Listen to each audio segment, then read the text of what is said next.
ಮಾಡ್ಯಾನ ನೀವು ಅಡ್ನಾಳಿತನ ಮಾಡ್ಯಾನ ಗೊತ್ತಾಗ್ಬಿಡ್ತದೆ. ನಾವು ಏನೋ ತಿಳ್ಕೊಂಬಿಟ್ಟೇವಿ, ಭಾಳ ಹೀನ ಸ್ಥಿತಿ ಬರ್ತದೆ. ಎಲ್ಲಾರ ಮಾಡಿದ್ದು ಬಂದ ಹಾ ಎಲ್ಲಾರ ಮಾಡಿದ್ ಪಾಪ ಇಲ್ಲಿ ಬಂದು ಕಳ್ಕೊತಿ, ಇಲ್ಲಿ ಮಾಡಿದ್ದು ಎಲ್ಲಿ ಹೋಗಿ ಕಳ್ಕೊತಿ. ಮರ್ತ ಇಲ್ಲಿ ನಡಿಬಾರ್ದು ಹಂಗೆಲ್ಲ ಅವ್ಯವಹಾರ ಮಾಡಕ್ ಭಾಳ ಎಚ್ಚರದಿಂದ ಇರ್ಬೇಕು ನೋಡ್ಪ ಅಂತಿದ್ರ ಜಾಬ್. ನಾವು ಏನೋ ತಿಳ್ಕೊಂಬಿಟ್ಟೇವಿ ಇಲ್ಲಿ. ಯಾರು ನೋಡೋದಿಲ್ಲ ಬಿಡ ನಮ್ದೆಲ್ಲ, ಅದ್ರ ಫಲ ನಾವು ಉಣ್ಬೇಕಾಗ್ತದೆ. ಏನ್ ಭಾಳ ಕಠಿಣ ಅದು. ಏನ್ ಭಾಳ ಹೀನ ಸ್ಥಿತಿ ಬರ್ತದೆ. ಬೇಕಾದಂಥ ಹೌದು ಅನ್ನೋರಿಗೆ ಆಗಲಿ. ಏನ್ ಎಲ್ಲ ಪಿಶಾಚಾಗಿ ಬಂದ್ವಂತ ತಮ್ಮ ಸಂಕಟ ತಗೊಂಡು ಜಗದ್ಗುರುಗಳಾಗಿ ಯಾಕ್ರಿ ಮರದ ಸಾತಿಯರು ಪಾಲಿಕೆ ಹತ್ತಿ ಹೇಳುದನ ಎಂಥ ಪಾಂಡಿತ್ಯ ಹೇಳುದ ಯಾಕ್ರಿ ಎಲ್ಲರೂ ತಲೆದೋಗಪ್ಪ ಹೇಳು. ಹಂಗ ಎಲ್ಲ ಆದರೂ ವ್ಯವಹಾರ ಏನೈತಿಲ್ಲ ಅವನು ಒಂದು ಜೀವನ ನೀತಿವಂತ ಜೀವನ ಸಾಗಿಸೋದು ಭಾಳ ಕಠಿಣ ಐತಿ. ಅನೀತಿ ವ್ಯವಹಾರಕ್ಕೆ ತಡೆಯಲು ಕೇಳಿಸ್ತೈತೆ. ವಿಷಯದ ಆಶಯ ಚಟಕ್ನ ತಪ್ಪು ಮಾಡಕ್ಕೆ ಹಚ್ತೈತಿ. ಮಾಡಿದಿಂದ ಅದರ ಫಲ ಪಶ್ಚಾತ್ತಾಪ ಪಡಬೇಕಾಗತ್ತೆ. ಮರ್ತ ಮಾಡಬಾರ್ದು ಇಲ್ಲಿ ಅಂತ ಏನು ಈ ಸ್ಥಾನದೊಳಗೆ ಬಂದ ಮ್ಯಾಗ. ಅದಕ್ಕೆ ನೋಡ್ರಪ್ಪ ನಾವು ಹೇಳ್ತೇವೆ, ಅನುಭವಿಸೋರು ನೀವು ನಾಳೆಯಿಂದ ಹಚ್ಚೋರು ಎಚ್ಚರಿಕೆ ಕೊಡ್ತಿದ್ರು. ನೀವು ಯಾರು ನೋಡೋದಿಲ್ಲ ಅಂತೇಳಿ ಮಂಗಿನಂಗೆ ಮಾಡಿದ್ದೀನಿ. ಇಲ್ಲಿ ನೀತಿ ನಿಯಮ ಪ್ರಾಮಾಣಿಕವಾಗಿ ನಡ್ಕೊಂಡು ನಿನ್ನ ಜೀವನ ಪಾವನ ಆಕೈತಿ. ಅವ್ಯವಹಾರ ಮಾಡಿದೆ ಅಂದ್ರೆ ನಿನಗೆ ಹಾನಿ ಆಕೈತಿ. ನೋಡಿ ಏನು ನೋಡ್ತೇವೆ ಯಾ ಸಾಧುಗಳು ಸನ್ಯಾಸಿ ಏನೇನಾಗ್ಯಾರ. ಅದು ಈ ಸಂಸ್ಕಾರ ಇರೋದಿಲ್ಲ. ಹೌದಿಲ್ಲ ರೀ? ಅವು ಪುರಾಣ ಕೀರ್ತನ ಹೆಚ್ಚು ಇದನ್ನ ಮಾಡ್ಕೊಂಡು ಹೌದೌದು ಅಜ್ಞಾನ ಆವರಿಸಿ ಬಿಡ್ತೈತ್ರಿ. ಮತ್ತೆ ಮೋಹಕ್ಕೆ ಬೀಳ್ತೇವೆ. ಈ ವಿಶೇಷ ಸಂಗ್ರಹ ಕೊಡಾಕತ್ತಿದ ಕೂಡಲೇ ಮನುಷ್ಯ ಅಮೋಘ ಬಿದ್ದು ಬಿಡ್ತೈತೆ. ಅದು ವಿಶೇಷ ಸಂಗ್ರಹ ಕೊಡಾಕತ್ತಿದ ಕೂಡಲೇ ತಾನ ಬರ್ತೈತೆ. ಅದು ಗೊತ್ತಾಗಲಂಗೆ ಬಂದು ಮುಕ್ಳಕ್ಕ ಯಾಕೆ ಹೊಡಿತೈತ್ಲಿ ಅದಂತಿದ್ರು ಶಿವಾನಂದ ಜವ ಹಂಗೈತಿದ್ರು. ಏನು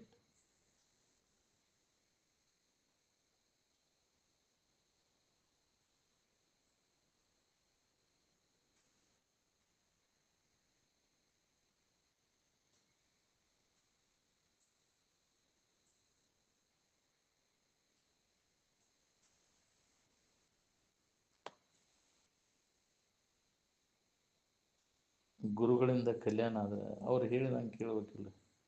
ಮನೆಯನ್ನ ಅವ್ರ ಮಾತು ಕೇಳಿ ಮತ್ತೆ ಯಾಕೆ ಮನೆಗೆ ಹೋಗ್ಬೇಕು? ಯಾರಿಂದ ಸಂಕಟ ಹೋಯ್ತು ಅವ್ರನ್ನ ಬಿಟ್ಕೊಟ್ಟು ಮತ್ತೆ ಸಂಕಟ ಕೊಡೋರ್ನ ನಂಬೋದನ? ಮತ್ತು ಅವ್ರು ಬೆನ್ನ ಹತ್ತೇವು ನಾವು. ಎದರಿಂದ ನಮ್ಮ ಸಂಕಟ ಹೋಗೈತಿ ಅವ್ರು ಬೆನ್ನು ಹತ್ತದ ನಾವು. ಏನು ಮಾಡಪ್ಪ ಮತ್ತೆ ಹೋಗಿ ಮತ್ತೇನು ಮಾಡಕ್ಕೆ ಹೋಗವ? ಮತ್ತೆ ಸೊಟ್ಟಾಗಕ್ಕೆ ಹೋಗವ ನೀನು? ಜರ ಹೊಕ್ಕೇನ್ರಿ ನಾವು ಎಲ್ಲಿ ಹೊಕ್ಕೇನ ನಮ್ಮ ಊರಿಗೆ ಹೊಕ್ಕೇನ್ರಿ. ಏನು ಮಾಡಕ್ಕೆ ಹೋಗವ ಅಂದ್ರೆ ಮತ್ತು ಸೊಟ್ಟಾಗಕ್ಕೆ ಹೋಗವ. ಈಗ ಬಂದು ನೆಟ್ಟಗಾದಿಲ್ಲ, ನೆಟ್ಟಗಾದಕ್ಕೆ ಹೊಂದ್ಕೋಬೇಕು ಅನ್ನೋದಿಲ್ಲಲ್ಲ. ಹೋಗಕ್ಕೆ ಒಲ್ಲೆ ಅನ್ನೋಂಗಿಲ್ಲ. ಯಾರ ಕರ್ಯಾಕೆ ಬಂದಾರ್ರಿ ಹೊಕ್ಕೇನ್ರಿ ಅಂತ ಹೋಗಂಗಾರ ಮತ್ತು ಸೊಟ್ಟಾಗಕ್ಕೆ ಹೋಗು. ಅಲ್ಲಿ ಹೋಗಿ ಎಲ್ಲ ಇಲ್ಲೆಲ್ಲಿ ಈ ಮಾತೆಲ್ಲಿ ಕಿವಿಗೆ ಬಿಡ್ಬೇಕು ನೀನು? ಮತ್ತು ಮೊದಲಿನ ಚಾಳಿನ ಹೌದಿಲ್ಲ? ಏನು ದಿನಂತೆ ಅದ ವ್ಯವಹಾರ. ಹೌದು, ಯಾವಾಗ ಬರ್ತಾರೋ ಇಲ್ಲೋ ನನಗೆ ಮರ್ತ ಬಿಟ್ಟಾರ ಇಲ್ಲೋ ಅಂತೆ.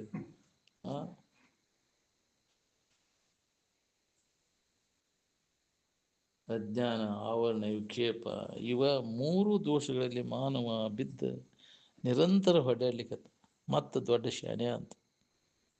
ಏನು ತತ್ವಮಸಿ ಅಂದ್ರೆ ತತ್ ಅಂದ್ರೆ ತ್ರಿಕಾಲ ಬಾಧ್ಯವಾದಂಥ, ತ್ವಮ್ ಅಂದ್ರೆ ನೀನು, ಅಸಿ ಅಂದ್ರೆ ಇದ್ದಿ. ತ್ರಿಕಾಲ ಬಾಧ್ಯವಾದಂಥ ಇರುವ ಆನಂದ ಸ್ವರೂಪನ ನೀನಿದ್ದಿ ಅನ್ನುವಂಥ ವಿಚಾರವನ್ನು ಕೇಳಿ ತಿಳಿದು ಮತ್ತು ನಾವು ಅಲ್ಲದ್ದನ್ನು ನಾವು ಅಂತ ಹಿಡ್ಕೊಂಡ ಒದ್ದಾಡ್ಲಿಕ್ಕೆ ಹತ್ತಿರ ಯಾರು ಏನು ಮಾಡೋದು? ನೀನ ಬ್ರಹ್ಮನಿದ್ದಿ ಅನ್ನೋದನ್ನ ಆ ಅನುಭವಗಳು ಹೇಳಿದ ಮಾತಿನ ಮೇಲೆ ನಂಬಿಕೆ ಇಟ್ಕೊಂಡು ತಿಳ್ಕೊಂಡಾಗ ಈ ಅಜ್ಞಾನ ಹೋಗ್ತೈತಿ. ಇಲ್ಲಾಂದ್ರೆ ಮತ್ತು ಅಜ್ಞಾನದಾಗ ಬಿದ್ದು ಹೊಕ್ಕಿ ನೀನು.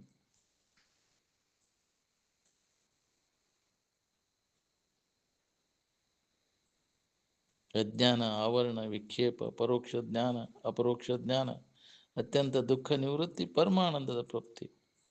ಇವ 7 ಆವರಣಗಳು, ಸಪ್ತಾವರಣಗಳು ಅಂತಾರೆ. ಜೀವನಿಗೆ ಸಪ್ತಾವರಣಗಳು ಅಂತ. ಏನು ಆಪ್ತವಾಕ್ಯ ಅಂದ್ರೆ ನಂಬಿಗಸ್ತರ ಮಾತು. ಆಪ್ತರಂದ್ರೆ ಯಾರ? ಹಿತೈಷಿಗಳು. ಯಾರು ನಮಗೆ ಹಿತೈಷಿಗಳು ಅಂದ್ರೆ? ಹಾಂ, ನಾವು ಎಂಥವ್ರು ನಂಬ್ತೀವಿ? ನಮಗೆ ನಿರಂತರ ದುಃಖ ಕೊಡೋರನ್ನ ನಂಬ್ತೀವಿ, ಅವ್ರು ಹಿತೈಷಿಗಳು ಅಂತ. ಅವ್ರು ಯಾರು ಹಿತೈಷಿಗಳಲ್ಲ. ಏನು ಬಂಧುಗಳು, ಶರೀರ ಸಂಬಂಧಿಗಳು ಅವರ ಹಿತೈಷಿಗಳು ಅಲ್ಲ. ಹಾಂ,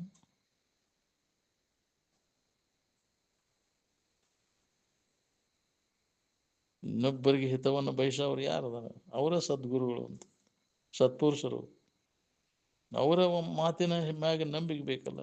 ಸತ್ಪುರುಷರು ಹೇಳಿದ ಮಾತಿನ ಮ್ಯಾಗ ನಂಬಿಕೆ ಇದ್ರೆ ಪಾರಾಕಿನಿ. ಏನು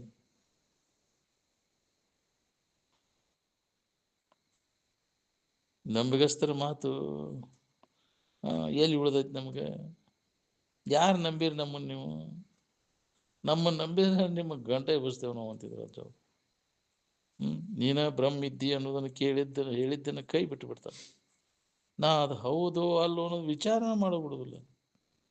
ಮತ್ತೆ ಪುರುಷತಿದ್ದಾಗ ಬರ್ತೇನೆ ತಗೋರಿ ಅನ್ನೋನು ಹೋಗಿ ಮತ್ತೆ ಸಂಕಟ ಬಂದಾಗ ಬರವ. ಇದ್ರ ಬಗ್ಗೆ ವಿಚಾರನೇ ಇಲ್ಲ. ತಂದೊಂದು ಸಂಕಟ ಆದ್ರೆ ಮುಗೀತಪ್ಪ, ಉಳ್ಕಿದ್ ತಗೊಂಡು ಏನು ಮಾಡೋಣ ನಾವು ಅಂತ. ದಿನಾಲು ಈ ವಿಕಾರ ಆಗೋ ಶರೀರವನ್ನು ತಿಳಿತೇವೆ ನಾವು. ವಿಕಾರ ಆಕೋಂತ ಹೊಂಟೈತಿ ಇದು. ನೀ ಅದನ್ನು ನೋಡವ, ನಿನಗೇನು ವಿಕಾರ ಆಗಿಲ್ಲ. ಇದನ್ನೆಲ್ಲ ಹೇಳಿದ್ದನ್ನು ಲಾಗು ಮಾಡ್ಕೊಳ್ಳೋ ಬದಲಾಗಿ ಮತ್ತೆ ಹೊರಗೆ ಏನಾರು ಮಾಡಕ್ಕೆ ಹೋಗ್ತಾನ.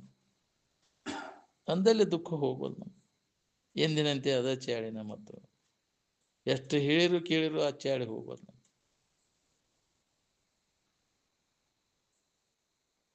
ಅಷ್ಟವಕ್ರ ಮುನಿಗಳು ಜನಕರಾಜನಿಗೆ ನೀನೇ ಬ್ರಹ್ಮ ಸ್ವರೂಪ ಇದ್ದಿ ಅಂತ ಹೇಳಿದ ಕೂಡಲೇ ಅವನು ಲಾಗು ಮಾಡ್ಕೊಂಡು ಬ್ರಹ್ಮನಿಷ್ಠ. ಏನು ಅವನ ಭೂಮಿಕಾ ತಯಾರಿತ್ತು. ಏನು ಅದಕ್ಕೆ ಎಲ್ಲರಿಗೆ 10 ರೂಪಾಯಿ ಇದು ಅಂದ್ರೆ ಅದು ಹೌದಿಲ್ಲ. ಅಂತಃಕರಣ ಪರಿಶುದ್ಧಿ ಇದ್ದಲ್ಲಿ ಇದನ್ನು ನಾಡ್ತತಿ, ಫಲಿಸ್ತತಿ. ಈ ಬೋಧೆ ಮಲಿನ ಅಂತಃಕರಣ ಇತ್ತಂದ್ರೆ, ವಿಷಯದ ವ್ಯಾಮೋಹ ಇದ್ದದ್ದು ಅಲ್ಲಿತ್ತು, ಬೇಕಾದಂಗೆ ಹೇಳಿರು ಕೇಳಿರು ಅದು ನಾಟೋದು. ಏನು ವಿಷಯದ ಆಶಯ ಇದ್ದಂಥ ಬುದ್ಧಿಗೆ ಪರಮಾರ್ಥ ಹತ್ತುದಿಲ್ಲ. ಬಾಳೆದಾಗ ಆಸಕ್ತಿ ಇದ್ದವಾಗ ಇದು ಹತ್ತುದನ ಇಲ್ಲ ಅಂತ. ಏನು ಪೂರ್ಣ ಇದ್ರಾಗ ಏನೂ ಇಲ್ಲ ಅಂತ ತಿಳಿದು ಅದರಿಂದ ವಿಮುಖ ಆದ ವೈರಾಗ್ಯ ವೃತ್ತಿ, ದೃಢ ವೈರಾಗ್ಯ ಬೇಕು ಅಂತ. ನಿಜ ವೈರಾಗ್ಯದ ಬಲವಿಡಿಯದೆ ಅಂತ. ಅದಕ್ಕೆ ಅಂದ ವೈರಾಗ್ಯ ಇಲ್ದ ಏನು ಗಜಮನಿದ್ರು ಕೆಲಸ ಆಗೋದು. ಇಲ್ಲಿ ಬಂದು ನಾಟಕ ಮಾಡೋದು, ಏನು ಸೋಗ್ ಹಾಕೋದು, ಮತ್ತು ಒಳಗೆ ಗತ್ತು ಅದನ್ನ ಮಾಡೋದು, ಭಾಳ ಹೀನ ಸ್ಥಿತಿ ಬರ್ತದೆ. ಹೌದಿಲ್ಲ, ಅದು ಬೇಡ. ನಮಗೆ ನಿಜವಾದ ವೈರಾಗ್ಯ ಇರ್ಬೇಕು ನಮಗೆ. ಏನು ಅದು ನೀವು ಅಲ್ಲಿ ಅಂದ್ರೂ ಬಂದೈತಿರ್ತೈತಿ, ನನಗೆ ಮುಕ್ತ ಆಗಿಬಿಡ್ತೀನಿ. ಏನು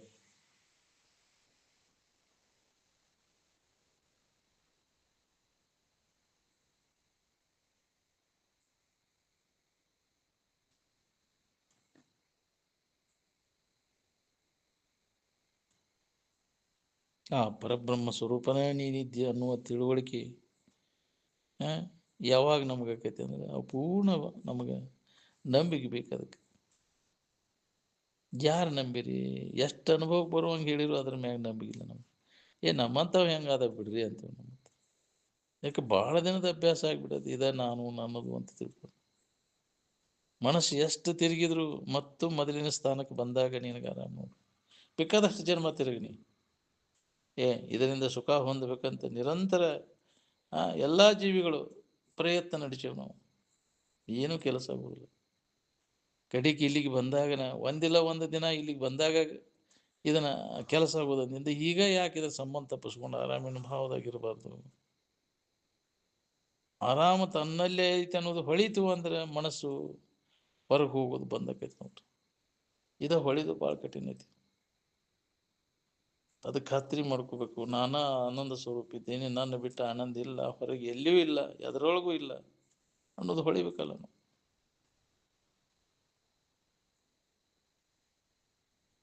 ಕುಂತ ಹೋದಂಗೆಲ್ಲ ವೃತ್ತಿ ಅದೇ ಆಕಾರ ಆಗಿ ಸಮಾಧಿ ಹತ್ತಬೇಕು ನೋಡ್ರಿ. ಏನು ಶರೀರ ನಾನಲ್ಲ, ಆ ಇಂದ್ರಿಯಗಳು ನಾನಲ್ಲ, ಪ್ರಾಣ ನಾನಲ್ಲ, ಮನಸ್ಸು ನಾನಲ್ಲ, ಚಿತ್ತು ನಾನಲ್ಲ, ಬುದ್ಧಿ ಅಹಂಕಾರ ಇವು ಯಾವುವೂ ನಾನಲ್ಲ. ನಾನು ಅವ್ರ ಸಂಬಂಧ ಎಲ್ಲ ತಪ್ಪಿ ಹೋಗಿ ನೋಡ್ರಿ. ಶಿಖಿ ವಾಯು ನಭ ಎಂಬಿವು ನಾನಲ್ಲ. ಇವುಗಳನ್ನು ನಾನು ಯಾವಾಗಲೂ ತಿಳಿಯವ, ನನ್ನಲ್ಲಿ ತೋರಿ ನನ್ನಲ್ಲೇ ನಾ ಅಡಗಿ ಹೋಗ್ಬೋದು. ಜ್ಞಾನ ನಿಮ್ಮಲ್ಲಿ ಜಾಗೃತ ಆಗ್ಬೇಕಾದ್ರೆ ಶ್ರವಣ ಬೇಕಿದೆ. ಶ್ರವಣನ ಬೀಜ ಜ್ಞಾನಕ್ಕೆ. ಜ್ಞಾನಕ್ಕೆ ಬೀಜಂ ರೂಪಂ ಕಾರ್ಯಂ ಅಂತ. ಬೀಜ ಅದಕ್ಕೆ ಶ್ರವಣನ ಬೀಜ. ಅದಕ್ಕೆ ಏನು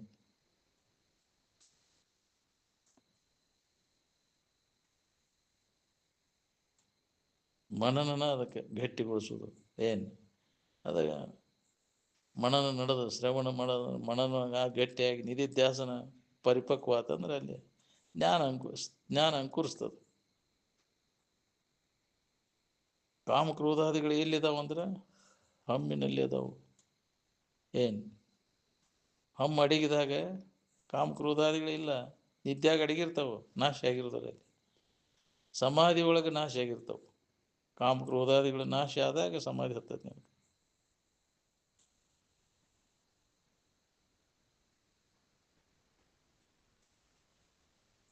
ಎಚ್ಚರಿಕೆಯೊಳಗೆ ಕಾಮಕ್ರೋಧಾದಿಗಳು, ನಿದ್ದೆ ಹತ್ತಿದಾಗ ಎಲ್ಲಿದಾವೆ ಕಾಮಕ್ರೋಧಾದಿಗಳು? ಅವು ಹಮ್ಮಿನಲ್ಲಿ ಅಡಗ್ತಾವ ಮತ್ತು ಅವು ವ್ಯಕ್ತ ಆಗ್ತಾವೆ.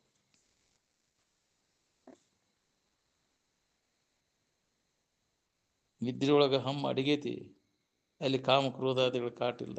ಎಚ್ಚರ ಆದ ಕೂಡಲೇ ಶುರುವಾದವು. ಹಂಗೆ ಎಚ್ಚರಿಕೆಯೊಳಗೆ ಅದನ್ನು ನಾಶ ಮಾಡ್ಕೋಬೇಕು. ವಾಸನಾ ಪೂರ್ಣ ಕಾಮಕ್ರೋಧಾದಿಗಳನ್ನು ನಾಶ ಮಾಡಿಕೊಂಡಾಗ ಹಮ್ಮಿನ ಅಸ್ತಿತ್ವ ಉಳಿದು ನಿನಗೆ. ಹಮ್ಮು ಉದಾಸೀನತೆಯನ್ನು ತಾಳಿದಾಗ ಕಾಮಕ್ರೋಧಾದಿಗಳ ವ್ಯವಹಾರ ಇಲ್ಲಲ್ಲಿ. ಏನು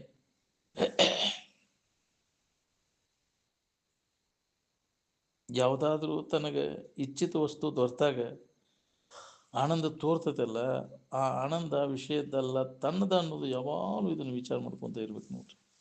ಇಚ್ಛಿತ ವಸ್ತು ಪ್ರಾಪ್ತ ಆದಾಗ ತೋರುವಂಥ ಆನಂದ ಅದು ಸ್ವರೂಪದ ಆನಂದ, ನಿನ್ನ ಆನಂದ, ಯಾವ ವಿಷಯದ್ದೂ ಅಲ್ಲದು.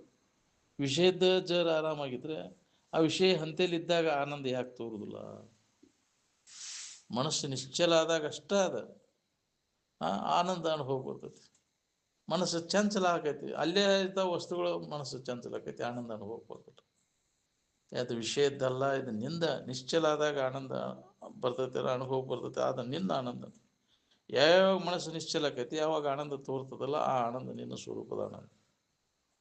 ಮನಸ್ಸು ಚಂಚಲ ಆದ್ರೆ ಆನಂದ ತೋರು, ಅಲ್ಲೇ ವಸ್ತು ಹಂತೇಲಿ ಐತಿ ಅಂದ್ರೆ ಚಂಚಲ ಆದ್ರೆ ಆನಂದ ಅನುಭವ ಬರೋದು ನಿಮಗೆ.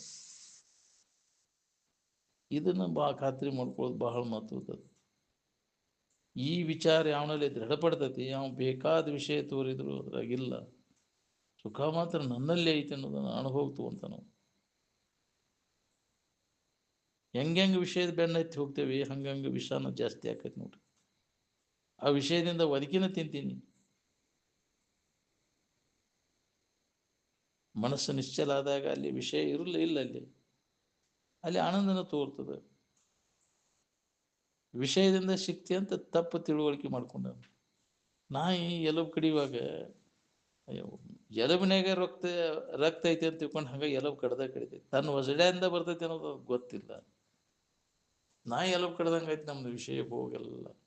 ಯಾವುದೇ ಇಂದ್ರಿಯ ಸಂಪರ್ಕ ಭೋಗ ನಡೆದಾಗ ಅಲ್ಲಿ ಆನಂದ ಅನಿಸ್ತೈತಲ್ಲ, ಹಿತ ಅನಿಸ್ತೈತಲ್ಲ, ಆ ಆನಂದ ನಿನ್ನ ಆನಂದನ ಅದು, ಆ ವಿಷಯದ್ದಲ್ಲ ಅಲ್ಲ. ಇಚ್ಛಿತ ವಸ್ತು ತಿನ್ನುವಾಗ ತೋರುವಂಥ ಸುಖ, ರೂಪದಾಗ ತೋರುವಂಥ ಸುಖ, ಗಾಯನದಾಗ, ಸ್ಪರ್ಶದೊಳಗೆ, ವಾಸನೆಯೊಳಗೆ, 5 ಇಂದ್ರಿಯ ಸ್ಪರ್ಶ ಅಂದರೆ ಇಂದ್ರಿಯ ಸಂಪರ್ಕ ಭೋಗದಾಗ ತೋರುವಂಥ ಆನಂದ ನಿನ್ನ ಆನಂದನ ಅದು. ಅದಕ್ಕೆ ಕೊಡ್ತಿ ಅಂತ ಭ್ರಮ ಆಗೈತಿ ನಿನಗಂತ.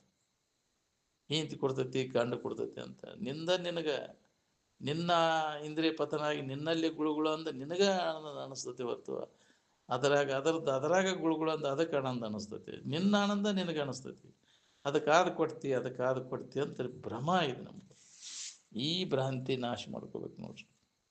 ಏನು ಯಾವಾಗ ಈ ತಿಳುವಳಿಕೆ ಗಟ್ಟಿಯಾಗಿರ್ತೈತಿ, ಯಾವ ವಿಷಯ ಭೋಗ ನಡೆದ ಸುಧಾ ಸಮಾಧಿ ಹತ್ತೈತೆ. ಮನವೆತ್ತಲೆರಗಲತ್ತ ಯೋಗವ ಉಪದೇಶಿ ಅಂತ. ಈ ತಿಳುವಳಿಕೆ ಅವನಲ್ಲಿ ಜಾಗೃತಿ ಎಲ್ಲಿ ತೋರ್ತೈತಿ ಆನಂದ, ಅದು ನನ್ನ ಆನಂದನ ಅದು. ಯಾರಿಂದನೂ ಅದು ಇನ್ನೊಬ್ಬರಿಂದ ದೊರೆಯುವುದಲ್ಲ, ಅದು ಅನ್ಯ ವಸ್ತುಗಳಿಂದ ದೊರೆಯುವುದಲ್ಲ, ನಿನ್ನಲ್ಲೇ ಇದ್ದದ್ದು. ನೀನೇ ಅನುಭವಿಸೋದು, ನಿನ್ನ ಆನಂದವನ್ನು ನೀನೇ ಅನುಭವಿಸ್ಬೇಕಾಗಿ. ಯಾರ ಕೊಡ್ತಗಳು ದೀನಿಸಲ್ಲದ ಏನು.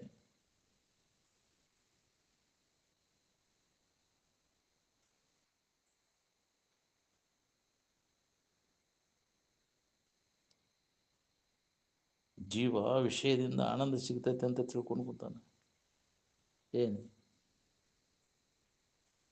ಅಭ್ಯಾಸ ನಿರಂತರ ಇದ್ರ ಅಭ್ಯಾಸ ಮಾಡೋ ವಿಷಯದಲ್ಲಿ ಆನಂದ ಇಲ್ಲ ಅಂತ ತಿಳಿದಿರ್ತಾನ. ಏನು ಅವ್ನು ಗಟ್ಟಿಯಾಗಿರ್ತೈತಿ. ಇಂಥಲ್ಲೇ ಐತಿ ಆನಂದ ಅನ್ನೋದು, ನಾವು ನನ್ನಲ್ಲೇ ಐತಿ, ನನ್ನ ಬಿಟ್ಟು ಅದು ಇಲ್ಲ ಅನ್ನೋದು ತಿಳುವಳಿಕೆ ಅವ್ನು ಗಟ್ಟಿಯಾಗಿರ್ತೈತಿ.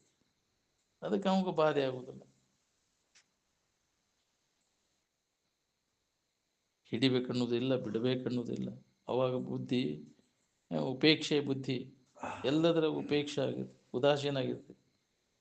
ಅವಾಗ ಆನಂದ ತೋರ್ತದೆ. ಇದಕ್ಕೆ ದೀಕ್ಷಾ ಅಂತಾರೆ. ಎಲ್ಲದರ ಬಗ್ಗೆ ಉದಾಸೀನ ಆದಾಗ ಅಲ್ಲಿ ಆನಂದ ಅನುಭವ ಬರ್ತದೆ. ಇದ ಉಪದೇಶ. ಆನಂದದಿಂದ ಇರ್ಲಿಕ್ಕೆ ಈ ಜಗತ್ತಿನ ಸಾಮಾನ್ಯ ಏನೂ ಬೇಕಾಗಿಲ್ಲ, ಶರೀರನೇ ಬೇಕಾಗಿಲ್ಲ. ದುಃಖ ಹೊಂದಕ್ಕೆ ಬೇಕಾಗಿಲ್ಲ, ಸುಖ ಹೊಂದಕ್ಕೆ ಏನೂ ಬೇಕಾಗಿಲ್ಲ. ಇದನ್ನು ಅವಲಂಬಿಸಿಕೊಂಡು ಸುಖ ಇಲ್ಲ. ಅದು ಬಾಹ್ಯ ವಸ್ತುಗಳನ್ನು ಅವಲಂಬಿಸ್ಕೊಂಡಿಲ್ಲ. ಅದಕ್ಕೆ ಈ ಶರೀರ ಮೊದಲು ಮಾಡಿಕೊಂಡು ಎಲ್ಲ ವಸ್ತುಗಳ ಸಂಬಂಧ ತಪ್ಪಿಸ್ಕೊಂಡಾಗ ನಮ್ಗೆ ಅದು ಅನುಭವ ಬರ್ತದೆ. ಆರಾಮಿರ್ಲಿಕ್ಕೆ ಇವು ಬಾಹ್ಯ ವಸ್ತುಗಳ ಅವಶ್ಯಕತೆ ಇಲ್ಲ. ಎಲ್ಲರೂ ಆನಂದದ ಗಂಟು ವಿಷಯದಲ್ಲಿ ಇಟ್ಟುಬಿಟ್ಟೇವಿ. ಅದಕ್ಕೆ ವಿಷಯಗಳ ಬೆನ್ನು ಹತ್ತೇವಿ. ವಿಷಯಗಳ ಸಿಕ್ಕರೆ ನಾವು ಆರಾಮಿರ್ತೇವೆ ಅಂತ ವಿಷಯಗಳ ಪ್ರಾಪ್ತಿಗಾಗಿ ಪ್ರಯತ್ನ ನಡೆಸೇವೆ ನಾವು. ಮನಸ್ಸು ವಿಚಾರ ಮಾಡಿ ಅದರಾಗ ಏನೂ ಇಲ್ಲ ಅಂತ ಒಂದು ವಿವೇಕ ನಮ್ಮಲ್ಲಿ ಜಾಗೃತ ಆಗ್ಬೇಕು ನೋಡಿ.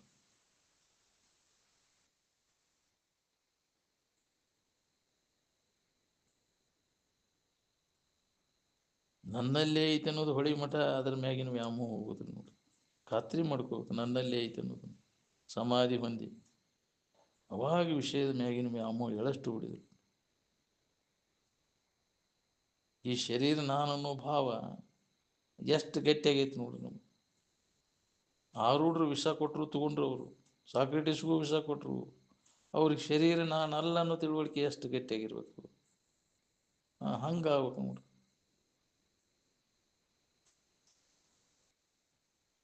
ಹರಿದಾಡು ವೃತ್ತಿ ನಿಂತು ಅಂದ್ರೆ ಆನಂದ ತೋರ್ತದೆ. ಮನಸ್ಸು ಚಂಚಲ ಆದ್ರೆ ಆನಂದ ತೋರುದಿಲ್ಲ. ನಿನಗೆ ಏನು ಬೇಕಾಗಿದೆ ಅದನ್ನು ನೋಡ್ಕೊಂಡ್ಬಿಡು. ನಿನ್ನಲ್ಲೇ ಐತಿ ಅನ್ನೋದನ್ನು ಖಾತ್ರಿ ಮಾಡ್ಕೊ. ಯಾವುದು ವಿಷಯದ ಕಟ್ಟಿಗೆಟಿ ಇಲ್ಲದ ಆನಂದ ಹತ್ತದ ಅಂದ್ರೆ ಯಾಕೆ ಬಿಡ್ಬೇಕಪ್ಪ? ಮನಸ್ಸುಗಳನ್ನ ಮಿಸಕದೆ ಆರಾಮ ಇರ್ತೈತೆ ಅಂದ್ರೆ ಯಾಕೆ ಬಿಡ್ಬೇಕು ಅದನ್ನ? ನಾವು ಎಷ್ಟು ಪ್ರಯತ್ನ ಮಾಡ್ತೀವಿ ಮನಸ್ಸಿನ ಕಂತ್ರಾಟ ಯಾಕ್ರಿ? ಶರೀರದ ಶ್ರಮ ಇಷ್ಟು ಮಾಡಿ ಸುಖ ಹೊಂದಬೇಕಂತ ಶಾರೀರ ದುಡುಕಿ ಮಾನಸಿಕ ದುಡುಕಿ ಮಾಡಿ ಮಾಡಿ ಸುಖ ಎಲ್ಲ ಬಂದಾದಾಗ ಅದನ್ನು ಹೋಗ್ಬಿಡ್ತೈತಿ. ಶಾರೀರಿಕ ಬೌದ್ಧಿಕ ಮಾನಸಿಕ ಯಾವ ಶ್ರಮವನ್ನು ನೀವು ವಹಿಸುವ ಕಾರಣ ಇಲ್ಲ. ಆರಾಮ ಇರ್ಬೇಕಂದ್ರೆ ನಿದ್ದೆ ಮಾಡ್ಬೇಕಾದ್ರೆ ಏನು ಶ್ರಮ ವಹಿಸಿದೆ ಹೇಳ? ಶರೀರದ ದುಡುಕಿ ಮಾಡಿದ್ದಾನೆ, ಮನಸ್ಸಿಂದ ಏನಾರು ಮಾಡಿದ್ದಾನೆ? ಇಲ್ಲಿ ಏನು ಮಾಡಲಿ, ಹೆಂಗೆ ಆರಾಮಿದ್ದೆ ಹೇಳ? ಹಂಗೆ ಎಚ್ಚರಿಕೆ ಒಳಗಿರಾಕಲಿ. ಏನು ಬೌದ್ಧಿಕ ಮಾನಸಿಕ ಯಾವ ಶರೀರ ದುಡುಕಿನೂ ಬೇಕಾಗಿಲ್ಲ. ಹೆಂಗಿದ್ದೆ ನೋಡಿ ನಿದ್ದೆ ಹತ್ತಿದಾಗ ಹಂಗೆ ಎಚ್ಚರಿಕೆ ಒಳಗಿದ್ದ ಅದನ್ನು ಅದೆಲ್ಲ ಹೊತ್ತು ಏನು ಎಚ್ಚರಿದ್ದು ನಿದ್ದೆ ಹತ್ತಿರಬೇಕು ಅಂದ.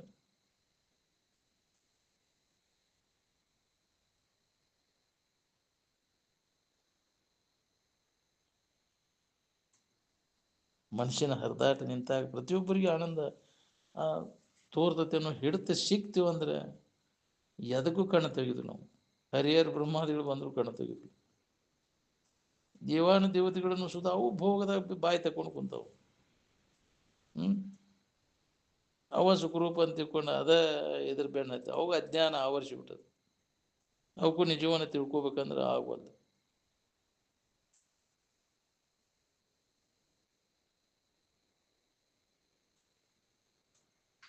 ಜಗತ್ತನ್ನುವಂಥದ್ದು ಇದು ಚರಟ್ ಅನ್ನೋದು ಯಾವ ತಿಳಿದಿರ್ತಾನೆ ಅವ ಅದಕ್ಕೆ ಯಾಕೆ ಮಾಡ್ಲಕ್ಕನ್ರಿ? ಅವ ಇದು ರಸ ಅಲ್ಲ, ಇದು ಕಸ. ಇದು ವಿಷವೆಂಬ ತುಷವೆಲ್ಲವನ್ನು ತೂರಿ ಅಂದರು. ಇದೆಲ್ಲ ಕಸ. ಇದು ವಿಷಯ ಸಂಗ್ರಹ ಅಂದ್ರೆ ಕಸದ ಸಂಗ್ರಹಣ. ಅದ್ರ ಕಸ ಗುಡ್ಸೋಕೇನಂತಾರೆ? ಕಸ ಗುಡ್ಸೋಕೇನಂತಾರೆ? ಕಸಬರಿಗೆ ಆಗ್ಬೇಕಂತೀವಿ, ಏನು ಪೂಜ್ಯ ಆಗ್ಬೇಕಂತೀವಿ. ಕಸ ಗುಡಿಸಿದವರೆಲ್ಲ ಪೂಜ್ಯ ಆದ್ರು ನಾವು, ಹೌದಲ್ಲ? ಕಸ ಗುಡಿಸೋದು ಕೈ ಬಿಟ್ರೆ ಅವ್ರು ಪೂಜ್ಯ ಆದರು. ನಾವು ಹುಟ್ಟಿ ಬಂದದ್ದು ಅದಕ್ಕಪ್ಪ, ಕಸ ಗುಡ್ಸಕ್ಕೆ ಬಂದೇವಿ ಇಲ್ಲಿ. ವಿಷಯ ಸಂಗ್ರಹಕ್ಕಾಗಿ ಹುಟ್ಟೇನೆ. ಹುಟ್ಟಿದ ಹುಳ ಮೊದಲು ಮಾಡಿ ಬರೇ ಅದನ್ನ ಮಾಡ್ತಿರ್ತದೆ, ಸಂಗ್ರಹ ಮಾಡೋದು, ಹೌದಿಲ್ಲ? ವಾಸನ ಹಂಗೆ ಉಳಿದಿರ್ತೈತೆ. ಅದು ವಾಸನ ಬರೀ ಅದನ್ನ ಮಾಡೋದಪ್ಪ, ಮತ್ತೊಂದು ಏನು ಮಾಡೋದಪ್ಪ, ಅದನ್ನ ಏನು ಮಾಡೋದಪ್ಪ ಅಂದ್ರೆ ಅದು ವಿಷಯದಿಂದ ಸುಖ ಸಿಗ್ತೈತೆ ಅಂತ ವಿಷಯ ಸಂಗ್ರಹಣ ಮಾಡೋದು. ಅದ ಚಾಳಿ. ಏನು ಹುಟ್ಟಿದ ಹುಳ ಮೊದಲು ಮಾಡಿ ಅದನ್ನ ಮಾಡ್ತಿರ್ತೈತೆ, ಎಲ್ಲ ವಿಷಯ ಸಂಗ್ರಹ ವೃತ್ತಿಗಳಿಗೆ ಕಾಲು ಕಳೀತಿ. ಏನು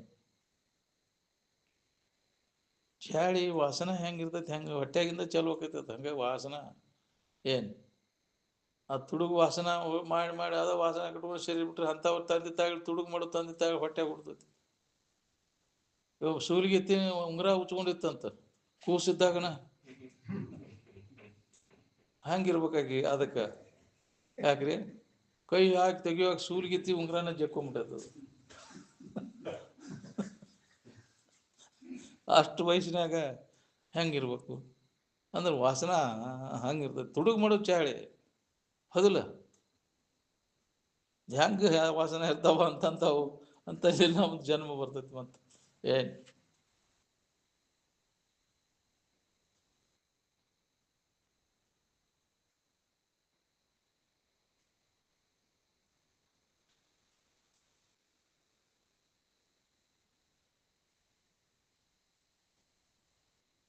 ಈ ದೃಶ್ಯ ಎಲ್ಲ ನಾಮರೂಪ ಕ್ರಿಯಾತ್ಮಕವಾದಂಥದ್ದಂತ ಇದು ಹೊಳಿ ಮಠ ಇದ್ರ ಬೆನ್ನು ಹತ್ತದು ಬಿಡುದಿಲ್ಲ ನಾವು. ಇದು ನಾಮರೂಪಗಳು ಕಲ್ಪಿತ ಅದಾವೆಲ್ಲ. ಕಲ್ಪಿತ ನಾಮ ಕಲ್ಪಿತ ರೂಪ ನಮಗೇನು ಸುಖ ಕೊಡ್ತಾವೆ? ಇವು ಯಾವ ಸಂಬಂಧ ಇಲ್ಲೇ ನಾವು ಆರಾಮಿರಾಕ್ ಬರ್ತೈತೆಲ್ಲ. ಪ್ರತಿಯೊಂದು ಜೀವಿಗೂ ಮೊಟ್ಟ ಮೊದಲಿಗೆ ಇವು ಯಾವ ವಿಷಯಗಳ ಸಂಬಂಧ ಇಲ್ಲೇ ಆನಂದವನ್ನು ಕಂಡುಕೊಂಡದ್ದು.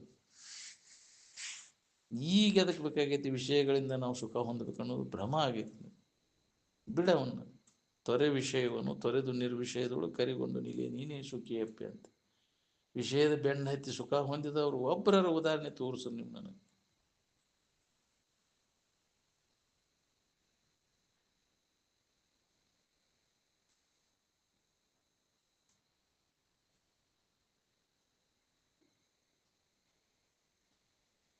ಹೊರಗಿನ ವಸ್ತುಗಳ ತಿಳುವಳಿಕೆ ಮೊದಲು, ನಾನು ಇದ್ದೇನನ್ನೋ ತಿಳುವಳಿಕೆ ಮೊದಲು, ತನ್ನ ತಿಳುವಳಿಕೆ ಮೊದಲು, ನಂತರದ ಭಾವ ಇದೆ. ಮೊದಲಿಗೆ ತನ್ನ ಭಾವ, ಆನಂದದ ಭಾವ ಮೊದಲ. ಅದನ್ನು ಹೆಂಗೋ ಮರೆತ ಅನ್ಯ ಭಾವನೆಯನ್ನು ತಾಳಿ. ಯಾಕೆ ತಾಳ್ತಿ ಅಂತ ಯಾವ ಚದುರನ್ನು ವಿಧಿಸಿ ನುಡಿಯಿಲ್ಲ ಅಂತ. ಯಾಕೆ ಬಂತಪ್ಪ ಇದು? ಆನಂದದ ಭಾವದಾಗಿದ್ದವ ಈ ಅನ್ಯ ಭಾವ ಯಾಕೆ ಬಂತಿ ಅಂತ ಯಾವ ಚತುರನು ಹೇಳಿಕೆ ಆಗಬಲ್ದು ನಮ್ಗೆ. ಏನು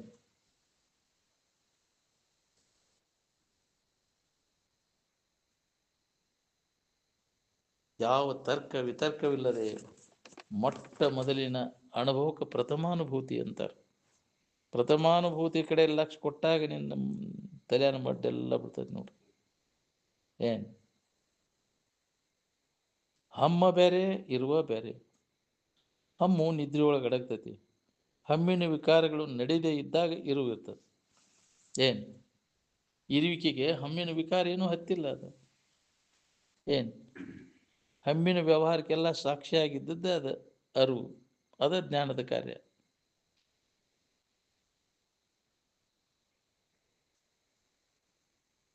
ಪರಿಶುದ್ಧವಾದ ಅರಿವು ಬೇರೆ, ಅರಿವಿನ ಕ್ರಿಯೆ ಎಲ್ಲಿ ಹಮ್ಮಿನಲ್ಲಿ ಐತಿ. ಕ್ರಿಯಾ ಅಸ್ತ ಆದಾಗ ಕೇವಲ ಅರಿವು ಐತಿ. ಏನು ಅರಿವು ಬೇರೆ, ಅರಿವಿನ ಕ್ರಿಯೆ ಬೇರೆ ಅಂತ. ಅರಿವಿನ ಕ್ರಿಯೆ ಎಲ್ಲೈತಿ? ಹಮ್ಮಿನಲ್ಲಿ ಐತಿ. ಅಲ್ಲಿ ಕ್ರಿಯಾ ಐತೆ, ಕ್ರಿಯಾಸ್ತ. ಏನು ಅಲ್ಲಿ ಕ್ರಿಯಾರಹಿತವಾದದ್ದು ಅದು ಅರಿವು. ಅರಿವಿನಲ್ಲಿ ಯಾವ ಕ್ರಿಯೆ ಅಂದ್ರೆ ದೇವರು ಅಂದ್ರೆ ಅರಿವು. ಅದು ಏನನ್ನೂ ಮಾಡಲಾರದು. ಏನಾರು ಮಾಡೋದು ದೇವರಲ್ಲ. ಏನಾರು ಮಾಡೋದು ಮನಸ್ಸ ಅಹಂಕಾರನ ಮಾಡೋದು.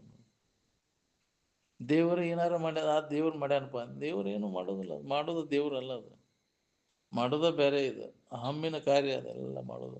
ಅದ ಮಾಡೋದೆಲ್ಲ ಅರಿವಿನ ಆಶ್ರಯವನ್ನು ಪಡೆದು ತನ್ನ ಎಲ್ಲ ಕ್ರಿಯೆಗಳನ್ನು ಎಲ್ಲಿ ಉದಯ ಆಕೈತೆ ಅಂದ್ರೆ ಕಾರ್ಯ ಕ್ರಿಯೆ ಎಲ್ಲಿ ಯಾಕೈತೆ ಅಂದ್ರೆ ಆಶ್ರಯವನ್ನು ಪಡೆದು ಅದು ವ್ಯವಹಾರ ಮಾಡ್ತೈತಿ.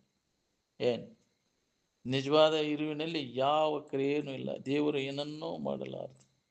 ಏನಾರ ಮಾಡೋದೆಲ್ಲ ಮನಸ್ಸು ಅಹಂಕಾರದೊಳಗೆ ನಡೀತೈತಿ. ಏನು ಅಡಿಗಿದಾಗ ಅಡಿಗಿದಾಗ ಅಲ್ಲಿ ಏನೂ ಇಲ್ಲ, ಇದ್ಯಾಗೂ ಏನೂ ಇಲ್ಲ, ಅಲ್ಲಿ ಯಾವ ಕ್ರಿಯೆನೂ ಇಲ್ಲ. ಅಜ್ಞಾನದಾಗ ಮುಳುಗೈತಿ ಅಲ್ಲಿ. ಏನು ಎಲ್ಲ ಇದಕ್ಕೂ ಸಾಕ್ಷಿಯಾಗಿದ್ದದ್ದು ನಿನ್ನ ಸ್ವರೂಪ ಅದ ನೀನದಿ ಅಂತ.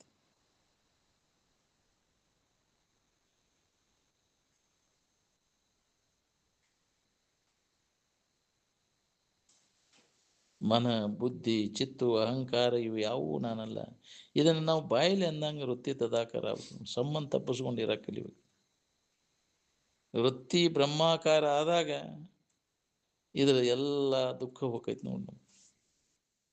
ಬ್ರಹ್ಮಾಕಾರತೆಯ ವೃತ್ತಿ ನಿರ್ವಿಕಾರತೆಯ ಸ್ಥಿತಿ ವೃತ್ತಿ ವಿಸ್ಮರಣಂ ಸಮ್ಯಕ್ ಸಮಾಧಿ ಜ್ಞಾನ ಸಂಜ್ಞಕಂ ಅಂತ. ಅದರ ಸಮಾಧಿ ಹೊಂದಿದಾಗ ಅದರ ಖಾತ್ರಿ ಆಕೈತಿ. ಅದರ ಗುರ್ತು. ಸಮಾಧಿ ಹೊಂದದ ಹೊರತಾಗಿ ಜ್ಞಾನ ಆಗೈತಿ ಅನ್ನೋದೆಲ್ಲ ಸುಳ್ಳದು. ಬಾಯಿಲೆ ಆನಂದ ಶ್ಲೋಕ ಅನ್ನುವಾಗ ವೃತ್ತಿ ವಿಷಯದ ಆಕಾರ ಆಗಬಾರ್ದು, ಆನಂದದ ಆಕಾರ ನಾವು. ಬ್ರಹ್ಮನಿಷ್ಠರು ಬೋಧ ಮಾಡೋ ಕಾಲಕ್ಕೆ ತಮ್ಮ ಇರುವಿನ ಕಡೆ ಲಕ್ಷಿಸಿನೇ ಬೋಧ ಮಾಡ್ತಿರ್ತಾರೆ ಅವರು. ಅಂತರಾತ್ಮ ಸ್ಥಿತಿಯೊಳಗೆ ಇದ್ದುಕೊಂಡು ಜೀವಭಾವದಲ್ಲಿ ಇರ್ತಕ್ಕಂಥ ಜೀವಿಗಳಿಗೆ ಮಾರ್ಗದರ್ಶನ ಮಾಡಿರ್ತಾರೆ. ಅದನ್ನು ಲಕ್ಷಿಸನ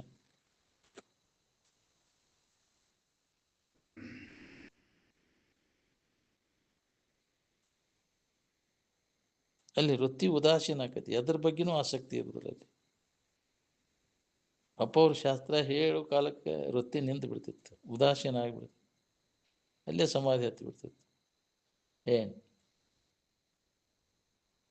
ಅಪ್ಪ ಅವರು ಶಾಸ್ತ್ರ ಹೇಳ್ರಿ, ಶಾಸ್ತ್ರ ಹೇಳ್ರಿ, ಸ್ಥಗಿತ ನಿಂತು ಬಿಡ್ತಿತ್ತು. ಅಂದ್ರೆ ವೃತ್ತಿ ಸ್ಥಗಿತ ಆಗಿಬಿಡ್ತು. ಏನು ಅದು ಏರ್ತಾ ಇರೋ ಕಾಲಕ್ಕೆ, ಇಳಿತಾ ಇರೋ ಕಾಲಕ್ಕೆ ಎಬ್ಸಿರ ಹೇಳ್ತಾರೆ. ಅದು ಗಾಢ ಆತ ಅಂದ್ರೆ ಯಾರು ಎಬ್ಸಿರು ಹೇಳೋದಿಲ್ಲ. ಆ ಸ್ಥಿತಿ ಗಾಢ ಆದಾಗ ಮೂರು ದಿನಕ್ಕೆ ಉತ್ಥಾನಕ್ಕಿತ್ತಂತ ಶಿವಾನಂದ ಅವ್ರದ್ದು. ಏನು ಅವಾಗ ಆ ಸ್ಥಿತಿ ನೋಡಿದವರು ಪುಣ್ಯವಾನ್ರು. ಮಹಾತ್ಮರ ಸಮಾಧಿ ಸ್ಥಿತಿ ನೋಡೋದು ಅದೊಂದು ಭಾಳ ಪುಣ್ಯ ಬೇಕಂತ. ಏನು ಹೆಂಗಿರ್ತಾರ ಮಹಾತ್ಮರ ಸಮಾಧಿ ಸ್ಥಿತಿ ಒಳಗಂತ ಅದನ್ನು ನೋಡೋದು ಬೇಕಲ್ಲ. ಏನು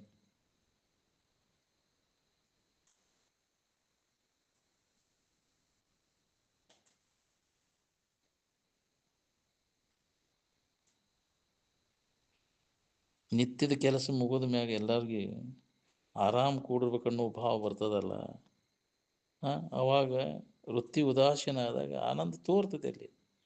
ಈ ಆರಾಮ ಯಾಕೆ ಬಂತು, ಎಲ್ಲಿಂದ ಬಂತು ಅಂತ ಸ್ವಲ್ಪ ನೀ ಅದ್ರ ಕಡೆ ಲಕ್ಷ ಕೊಟ್ಟು ತಿಳ್ಕೊಂಡ್ರೆ ಜಗತ್ತಿನ ಭಾವನೆ ಬಿಡ್ತೀನಿ. ಅಲ್ಲಿ ಎಲ್ಲಿದಿದು ಆನಂದ? ವೃತ್ತಿ ಉದಾಸೀನ ಆದಾಗ ಆನಂದ ತೋರ್ತದೆ. ಏನು ಹಿಡಿಬೇಕನ್ನೂ ಇಲ್ಲ, ಬಿಡಬೇಕನ್ನೂ ಇಲ್ಲ, ಉದಾಸೀನ ಸ್ಥಿತಿ ಅಂತ. ಏನು ಹಿಡಿಯುವ ಮೋಹಕವಿಲ್ಲ, ಬಿಡುವ ಬಾಧಕವಿಲ್ಲ ಅಂತ. ಆ ಸ್ಥಿತಿಯೊಳಗೆ ಪ್ರತಿಯೊಬ್ಬರಿಗೆ ಆನಂದ ಅನುಭವ ಬರ್ತೈತಿ. ನಾವು ಅದರ ಕಡೆ ಲಕ್ಷ್ಯ ಇಲ್ಲ. ಏನು ನಾವೆಲ್ಲ ಉತ್ತಮಾಧಿಕಾರಿಗಳಿಲ್ಲ, ಅದಕ್ಕೆ ನಮಗಿದು ಅನುಭವ ಬರುವತ್ತು. ಉತ್ತಮಾಧಿಕಾರಿ ಇದ್ದವ ಗಪ್ಪನ ಅದರ ಅನುಭವ ತಗೋತಾನ. ಏನು ಅದಕ್ಕೆ ನಾವು ಅಭ್ಯಾಸ ಮಾಡಲಿಕ್ಕೆ ವೇಳೆ ಕೊಡಬೇಕಾಗೈತಿ. ಅಭ್ಯಾಸ ಇಲ್ಲದ ಹೊರತು ಅನುಭವ ಇಲ್ಲ ನಮಗೆ. ಅದಕ್ಕೆ ಸಾಧಕರಾದವರು ನಿರಂತರ ಇದ್ರ ಬಗ್ಗೆ ಅಭ್ಯಾಸ, ಶ್ರವಣ ಮನನ ನಿಧಿಧ್ಯಾಸನ ಮಾಡೋದನ್ನ ಇದು ಅಭ್ಯಾಸ. ಸತತ ಸಾಧನ ಇದು. ಶ್ರವಣ ಮನ ನಿಧಿಧ್ಯಾಸನ ಮಾಡೋದು ಆಧ್ಯಾತ್ಮಿಕ ಸಾಧನೆ. ಅವನ ನಿಜವಾದ ಸಾಧಕ. ಒಂದು ಹೊತ್ತು ಊಟ ತಪ್ಪಿದ್ರೂ ಚಿಂತಿಲ್ಲ, ಶ್ರವಣ ಮಾಡೋದು ಬಿಡಬಾರ್ದು. ಶ್ರವಣ ಮಾಡ್ಕೊಂತ ಮನನ ಮಾಡ್ಕೊಂತ ಅದು ನಿಧಿಧ್ಯಾಸನ ಗಟ್ಟಿ ಆಕೈತಿ. ಅವಾಗ ಪರಿಪಕ್ವ ಆಕೈತಿ, ಅವಾಗ ಜ್ಞಾನೋದಯ ಆಕೈತಿ. ಏನು ನಾವು ಕೇಳಿದ್ದನ್ನು ಬಿಟ್ಟು ಬಿಡ್ತೇವೆ. ಬಿಟ್ಟು ಕೂಡಲೇ ಅದು ಅನಾತ್ಮ ವಿಚಾರ ಬಂದು ಹೊಕ್ಬಿಡ್ತೈತಿ. ಆತ್ಮವಿಚಾರ ಬಂದಾದ ಕೂಡಲೇ ಬಾಳ್ಯದ ನೆನಪು ಬಂದ್ಬಿಡ್ತೈತಿ. ಆದ ಕೂಡಲೇ ಅದ್ರದ ತನ್ನ ಹಾವಳಿ ಚೆಲ್ಬಿಡ್ತೈತಿ. ಪುನಃ ಅದು ನಿನಗೆ ಈ ಹೊತ್ತು ಬರೋ ಮಠ ಮತ್ತೆ ಟೈಮ್ ಆಗೋ ಮಠ ನಿನಗಂತಿ ಪುರುಷೋತ್ತ ಇಲ್ಲ. ಎಲ್ಲಿಗೂ ಅಂತಪ್ಪ ಇದು ಅಂದ್ರೆ ಮತ್ತೆ ಇಲ್ಲಿಗೆ ಬಂತು ನೋಡು. ಇಲ್ಲಿ ಹೊಳ್ಳಿ ನಾವು ಇಲ್ಲಿ ಬಂದಾಗ ಈ ಟೈಮಿಗೆ ಬಂದಾಗ ನೆನಪಾಗೋದು ಅದು. ಹೌದಿಲ್ಲ? ಅಲ್ಲಿ ಮಠ ಮತ್ತು ಹೊರಗೆ ಹೋಗ್ತದ, ಮತ್ತೆ ಎಳ್ಕೊಂಡು ಹೋಗ್ತಿ. ಬಿಡು ಬಿಡು ಪುರ್ಸೋತ್ಲೆ ಅದು ಹೋಗ್ತೆ ಅಂದ್ರೆ ನಿನ್ನೆಲ್ಲ ಮರಿಸಿ ಬಿಡ್ತೈತೆ ಅದು. ಹಾ ಅದು ಪ್ರವೇಶ ಆತಂದ್ರೆ ತೀರ್ತು ನೋಡ್ರಿ. ಇದು ಯಾವಾಗ ಉತ್ಥಾನ ಆಕೈತಿ ಪಾಯಿನೋ, ಯಾವಾಗ ಹೋಗ್ತೈತಿನೋ ಇದಂತ ತಂದ ನಡೆಸಿಬಿಡ್ತೈತೆ ಅದು. ಯಾಕೆ ಅದು ಪ್ರಬಲ ಇರ್ತೈತಿ ಅಲ್ಲ, ವಾಸನ ಯಾವ್ದು ಪ್ರಬಲ ಇರ್ತೈತಿ ಅದ್ರದ್ದು ಏನು ಅದು ಗಾಳಿ ಎಬ್ಬಿಸ್ಕೊಂಡು ಎದ್ದು ಬಿಡ್ತೈತಿ ಒಳಗೆ. ಇಲ್ಲಿ ಯಾವಾಗ ಬರ್ಬೇಕು ಇನ್ನು ಮತ್ತೆ ಆ ಸ್ಥಿತಿ ಬರ್ಬೇಕಾದ್ರೆ ಇಲ್ಲಿ ಬಂದು ಏಕಾಗ್ರದಿಂದ ಕುಂತು ಕೇಳಿದಾಗ ಅದು ಒಂದು ತಾಸಿನಾಗ ಏನಾರು ಹೊಳೆದ್ರೆ ಹೊಳಿಬೇಕು, ಒಂದು ಸ್ವಲ್ಪ ಜುಳುಕ, ಇಲ್ಲ ಅಂದ್ರೆ ಅದು ಹೊಳಿತಿಲ್ಲ. ಒಳಗೆ ಅದ ಜೋರಿತ್ತಂದ್ರೆ ಒಳಗೆ ಯಾವಾಗ ಬಿಡ್ತಾನೋ ಯಾವಾಗ ಹುಡುಕೇನೋ ಅಲ್ಲೇ ಎಳಿಸ್ತೈತ್ರಿ. ಅದ ಎಲ್ಲರ ಸ್ವಭಾವ ಹಂಗೈತೆ. ಅದು ಮನಸ್ಸಿನಾಗ ಏನು ಮುಖ್ಯವಾಗಿ ಇಟ್ಕೊಂಡಿರ್ತೇವಿ ಮನಸ್ಸು ಅಲ್ಲೇ ಓಡ್ತೈತೆ. ಭಾಳ ಅದು ಮಂಗ್ಯನಂತ ಮನಸ್ಸನ್ನು ನಿಲ್ಲಿಸೋದು ಭಾಳ ಕಠಿಣ. ಆತ್ಮಭಾವದಲ್ಲಿ ನೆಲೆಯ ನಿಲ್ಲಿಸೋದು, ಯಾವ ವಿಚಾರಕ್ಕೂ ಆಸ್ಪದ ಕೊಡದೆ ಆತ್ಮಭಾವದಲ್ಲಿ ನೆಲೆಯಾಗಿ ನಿಲ್ಲಿಸುವ ಅಭ್ಯಾಸ ನಿರಂತರ ನಾವು ಮಾಡಿದಾಗ, ಅದಕ್ಕೆ ನಿತ್ಯ ಅದರ ಬಗ್ಗೆ ಅಭ್ಯಾಸ ಮಾಡಿದಾಗ ಬರ್ತೈತೆ. ಅದು ಯಾವಾಗಾರ ಒಂದಿನ ಕೇಳಿರೋದು ಬರು ಮಾತನ್ನು ಅಲ್ಲಿದೆಲ್ಲ. ಜನ್ಮ ಜನ್ಮಾಂತರ ಅಭ್ಯಾಸ ಅಂದಾಗ ಅನೇಕ ಮನುಷ್ಯ ಜನ್ಮಗಳು ಕಳೆದು ಹೋಗಬಹುದು ಅಂತ. ಅಲ್ಲಿ ಮನಸ್ಸು ನಿಲ್ಲಿಸಿ ಅದನ್ನು ಹೋಗ್ಬೇಕಾತಂದ್ರೆ ನೀನು ಅನೇಕ ಜನ್ಮಗಳು ಬಹುನಾಮ್ ಜನ್ಮನಾಮ್ ವ್ಯತಿತಾನಿ ಅಂದಾರೆ ಅರ್ಜುನನಿಗೆ ಕೃಷ್ಣ ಪರಮಾತ್ಮ. ಇದು ಹೇಳಿದಾಕ್ಷಣ ಕೇಳಿದಾಕ್ಷಣ ಬರುದಲ್ಲ ಅರ್ಜುನ, ಅನೇಕ ಜನ್ಮಗಳ ಸಾಧನೆ ಇದಕ್ಕೆ ಬೇಕು ಅಂತ. ಹಂಗಾರೆ ಎಲ್ಲರೂ ಕೇಳಿದವರು ಹೊಳೆದವರು ಹೊಂದಿಬಿಟ್ಟಾರ ಎಲ್ಲರೂ. ಅದಕ್ಕೆ ಅಭ್ಯಾಸ ಗತ ಆಗ್ಬೇಕು. ಅಭ್ಯಾಸ ಸಂಜನಿತ ತೂರ್ಯ ಮತ್ತು ತೂರ್ಯಾತೀತ ಇವೆರಡನು ಈ ಜಗದೊಳು ಅಭ್ಯಾಸವನ್ನು ಮಾಡಿದೊಡೆ. ಅಭ್ಯಾಸ ಮಾಡೋಗಿದ್ದು ಹತ್ತೈತಿ ನಮ್ಗೆ ಸಮಾಧಿ ಸ್ಥಿತಿ ಅನುಭವಕ್ಕೆ. ವಿಷಮದ್ದೆಲ್ಲ ಕೈಬಿಟ್ಟು ಸಮಸ್ಥಿತಿಗಳು ಮನಸ್ಸು ನಿಲ್ಲಬೇಕಾದ್ರೆ ನಿರಂತರ ಅಭ್ಯಾಸ ಬೇಕು. ಅಭ್ಯಾಸ ಇಲ್ಲದ ವರ್ತ ಅನುಭವ ಆಗುವುದೇ ಇಲ್ಲ. ಅದಕ್ಕೆ ನಾವು ಇದನ್ನು ಬಿಡಬಾರ್ದು ಅಂತ. ಎಡೆಬಿಡದೆ ಅಭ್ಯಾಸ. ಹಂಗೆ ಎಡೆಬಿಡದೆ ಅಭ್ಯಾಸ ಅಂದ್ರೆ ತನ್ನ ತಾನು ಎಡೆಬಿಡದೆ ಆರೆಯಲು ಅರಿಯದಾತನಿಗೆ ಪಡೆಯುವುದಾಗುವುದು ನಿಜ ಸುಖವ. ತನ್ನ ತಾನು ಎಡೆಬಿಡದೆ ಅಂತ ಎಡೆಬಿಡದೆ ಹೆಂಗೆ ಅಭ್ಯಾಸ ಹೊರಗೊಂದು ರೂಪವನ್ನು ವೀಕ್ಷಿಸದೆ, ಒಳಗೆ ಬೇರಾವ ಥರದ ಲಕ್ಷ್ಯವನ್ನು ಅರಿದು ಭಾವಿಸದೆ, ಮರೆಯದೆ ಎಚ್ಚರವನ್ನು ಅಚ್ಚಳಿಯದೆ, ವಾಸನೆ ಉರಿಸದೆ, ಏಕಾಗ್ರತೆ ಕರಿಗೊಂಡು ನಿಂದಂಗಲ್ಲದೆ ಪಡೆಯುವುದಾಗದು ನಿಜ ಸುಖವ. ಹಿಂಗೆ ನಾವು ಅಭ್ಯಾಸ ಮಾಡ್ಕೊಂಡಾಗ ಎಡೆಬಿಡದೆ ಮಾಡಿದಾಗ ಇದು ಹತ್ತೈತಿ. ನಾವು ಹೊರಗೆ ಏನಾರು ಫೋಟೋ ಇಟ್ಕೊಂಡು ಕೂತ್ನೆ, ಗೊಂಬೆ ಇಟ್ಕೊಂಡು ಕೂತ್ನೆ, ಹೊರಗಿನ ದೃಶ್ಯಕ್ಕೆ ವಿಲಕ್ಷಣವಾಗಿ ನಿಲ್ಲಬೇಕಲ್ಲ. ನಾವು ಇಂದ್ರಿಯಗಳಿಗೆ ಗೋಚರ ಆಗೋದು ನೆನಪು ಮಾಡ್ಕೊತ ಕುಂಡಿರ್ತೀವಿ. ಎಂದು ಉದ್ಧಾರ ಆಗಬೇಕು? ಅದು ಇಂದ್ರಿಯಗಳಿಗೆ ಗೋಚರ ಆಗೋದೆಲ್ಲ ಅದು ನಾಶ ಆಕೈತಿ. ಕಾಲಾಂತರದಲ್ಲಿ ನಾಶ ಆಗೋದು ಖಂಡಿತನ. ಅದಕ್ಕೆ ಅದ್ರ ಮ್ಯಾಗಿನ ಆಸಕ್ತಿ ತೆಗೆದು ಹಾಕತ್ತೆ. ಜಗತ್ತೆಲ್ಲ ಇಂದ್ರಿಯಗಳಿಗೆ ಗೋಚರ ಆಕೈತಿ. ಅದು ಮನಸ್ಸಿಗೆ ಗೋಚರ ಆಗೋದು ಅವೆಲ್ಲ ವಿನಾಶ ಆಗಿ ಹೋಗೋದು. ಅದಕ್ಕೆ ಅಸ್ತಿತ್ವವಿಲ್ಲ. ಅದು ಶಾಶ್ವತವಾದದ್ದಲ್ಲ. ಅದ್ರ ಕಡೆ ಎಲ್ಲ ಕೊಡಕ್ಕೆ ಹೋಗ್ಬೇಡ. ಹಿಂಗೆ ನಂಬಿಕೆ ಬೇಕಲ್ಲ ನಮಗೆ. ಇಂದ್ರಿಯಗಳಿಗೆ ಗೋಚರ ಆಗೋದನ್ನು ನಂಬ್ಕೊಂಡು ಕೂತೇವೆ ನಾವು. ನಂಬಬೇಡ ಅದನ್ನಂತಾರೆ. ಕಣ್ಣಿಗೆ ಕಾಣಿಸೋದು, ಮನಸ್ಸಿಗೆ ಭಾಸ ಆಗೋದು ಏನೈತೆಲ್ಲ ಇದು ನಾಶ ಆಗೋದು. ಇದನ್ನು ನಂಬೇಡ. ಇದನ್ನು ನಂಬೆ ಕೆಟ್ಟಿ ನೀನು ಅಂತ. ಅದನ್ನು ನಂಬಬೇಕಾಗೈತೆ? ಅನುಭವಕ್ಕೆ ಬಂದದ್ದನ್ನು ನಂಬು. ಯಾವ ಇಂದ್ರಿಯಗಳಿಗೂ ಗೋಚರ ಆಗುವುದಿಲ್ಲ. ಮನಸ್ಸಿಗೂ ಗೋಚರ ಆಗಲ್ಲ. ಅವಾಗ ಮನಸ್ಸಿಗೆ ಗೋಚರ ಅಂತ. ಅದೇ ನಿನ್ನ ನಿಜದ ಎಚ್ಚರ. ಅದನ್ನು ನಂಬು. ನಿನ್ನನ್ನು ನಂಬು. ಇದನ್ನು ನಂಬ. ನೀವು ಅಲ್ಲದನ್ನು ನಂಬಕ್ಕೆ ಹೋಗಬೇಡ. ತೋರಿಕೆ ಅದು. ದೃಶ್ಯದೊಳಗಿಂದ ಯಾವುದು ನಂಬಕ್ಕೆ ಹೋಗಲ್ಲ. ಇಂದ್ರಿಯಗಳ ಗೋಚರ ಆಗುವುದೆಲ್ಲ ದೃಶ್ಯ ಪದಾರ್ಥಗಳೆಲ್ಲ. ಅನುಭವ ನಿಜವಾದ ಇರು ಯಾವ ಇಂದ್ರಿಯಗಳಿಗೂ ಅದು ಗೋಚರ ಅಸಮರ್ಥದವಾದನ್ನು ತಿಳ್ಕೊಳ್ಳಿಕ್ಕೆ ಯಾವ ಇಂದ್ರಿಯಗಳಿಗೂ ಸಾಮರ್ಥ್ಯ ಇಲ್ಲ. ಅದಕ್ಕೆ ಅವನು ಬಂದ್ ಮಾಡೋದು. ಮನೋನಿಗ್ರಹ ಇಂದ್ರಿಯ ನಿಗ್ರಹ ಬಂದ್ ಮಾಡಿ ಅನುಭವದ ಕಡೆ ಲಕ್ ಕೊಡಬೇಕಾಗಿದೆ. ಅದ ಶ್ರೇಷ್ಠವಾದದ್ದು. ಅನುಭವನ ಶ್ರೇಷ್ಠ. ಇಂದ್ರಿಯಗಳಿಗೆ ಗೋಚರ ಆಗೋದು ಜಗತ್ತು ಇದೆ, ಅದು ಶ್ರೇಷ್ಠ ಅಲ್ಲ. ಅದು ತೋರಿಡಗ್ತದೆ. ಕಾಲಾಂತರದಲ್ಲಿ ಇದು ನಾಶ ಆಗಿ ಹೋಗೋದು. ಅದಕ್ಕೆ ಇದನ್ನು ನಂಬದೇನು ನೆಚ್ಚದು. ಅಸ್ಥಿರವಾದದ್ದು. ಸ್ಥಿರವಾದದ್ದನ್ನು ಯಾವ್ದು ಎಲ್ಲ ಇಂದ್ರಿಯ ಮನುಷ್ಯನ ವ್ಯಾಪಾರ ಬಂದ್ ಮಾಡಿದಾಗ ಆ ಇದ್ದ ಇರುವಿನ ಸತ್ಯದ ದರ್ಶನ ನಮಗಾಕೈತಿ. ಅವರಿಗೆ ದಾರ್ಶನಿಕರು ಅಂದ್ರೆ ಮನೋವ್ಯಾಪಾರ ಇಂದ್ರಿಯಗಳ ವ್ಯಾಪಾರ ಬಂದ್ ಮಾಡಿ ಮನುಷ್ಯನ ಏಕಾಗ್ರ ಸ್ಥಿತಿಯೊಳಗೆ ಅದನ್ನು ಕಂಡುಕೊಂಡ್ರು. ಏಕಾಗ್ರತೆ ಕರಿಗೊಂಡು ನಿಂದಂಗಲ್ಲದೆ ಅಂದ್ರೆ ಗಟ್ಟಿಯಾಗಿ ವಾಸನಾ ಪೂರ್ಣ ನಾಶ ಆದಾಗ ವಾಸನೆಗಳೆಲ್ಲ ಬಹಿರ್ಮುಖ ವೃತ್ತಿಗೆ ಹೇಳ್ಕೊಂಡು ಹೋಗ್ಕೊಂಡು ರೂಪಕ್ಕೆ ಗಾಯನಕ್ಕೆ ಹೌದಿಲ್ಲ, ಅದ ವಾಸನ ಅದ ಸುಖ ರೂಪ ಅಂತ ತಿಳ್ಕೊಂಡು ಪೂರ್ಣ ವಾಸನ ಹೋದಾಗ ಬಹಿರ್ಮುಖ ವೃತ್ತಿ ಎಲ್ಲ ಬಂದಕತಿ. ಅವಾಗ ಅಂತರ್ಮುಖ ವೃತ್ತಿ ಒಳಗೆ ಇದು ಬ್ರಹ್ಮದ ಅಭ್ಯಾಸ ಮಾಡಕ್ಕೆ ಬರ್ತೈತಿ.